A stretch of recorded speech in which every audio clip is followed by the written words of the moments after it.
And welcome to this clip going through how we balance redox equations using oxidation numbers, specifically how you turn a worded description of the reaction from an exam question into a full redox equation. At certain points I'll ask you to pause and try the question once on the screen before continuing, and then I'll take you through it. So hydrogen bromide is being oxidized to bromine by concentrated sulfuric acid, which is reduced to sulfur dioxide. And then it says to use oxidation states to construct redox equations for this reaction. So we highlight the two things that are the halves of the redox equation, and then what we do is we turn them into half equations. So it's not balanced yet, that's actually okay. All we're doing is converting the words into equations. So first thing to do is to add in the oxidation number changes and balance the species. So you can see that I've doubled the top half equation because obviously two HBRs are needed to make one Br2. I have also managed in doing that to have two electrons on either side.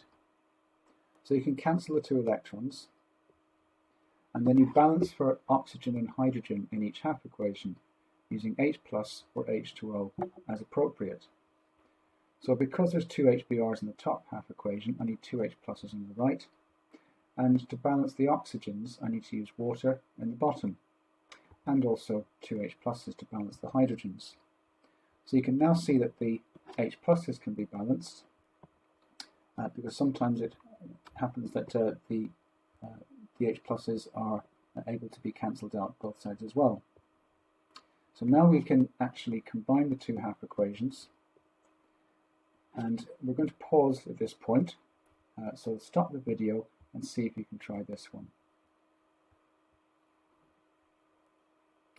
Okay, I'm assuming you've had a go at that, so let's go through the stages. You balance the electrons by multiplying up, so you multiply the top by 3 and the bottom by 2.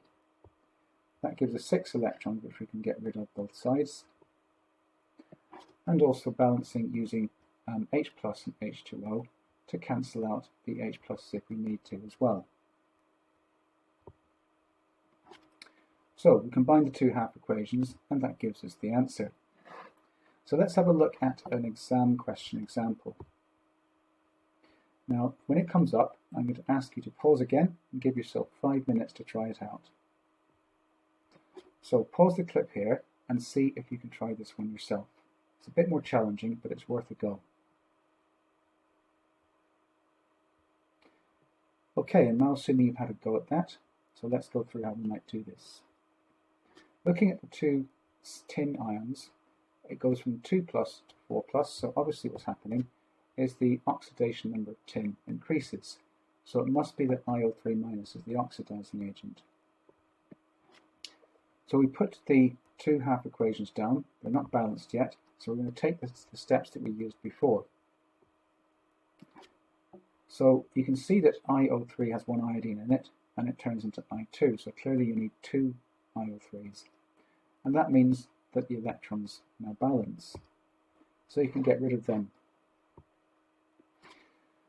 Obviously, we need to make sure that the oxygen is balanced on the bottom, so we need to use water to do that. So we need 6 moles of water. And to balance the hydrogens, we can now put in 12H plus.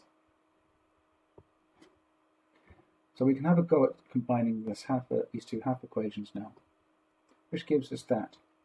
So the last thing to check is, do our charges balance? Well, unfortunately they don't. So you need to have a quick look at both sides and add them up. The only thing you can really play around with is the tin. So if you multiply tin up 5 times, you have 20 plus on the right hand side and 20 plus on the left hand side. Okay, so that takes us to the end of this clip. Hopefully it's been a reasonably useful run through for you. Let's have a quick look at the mark scheme before we go. So we can see that we picked up 3 marks for that work we've just done. Okay, so thanks for listening, and until next time, see you soon.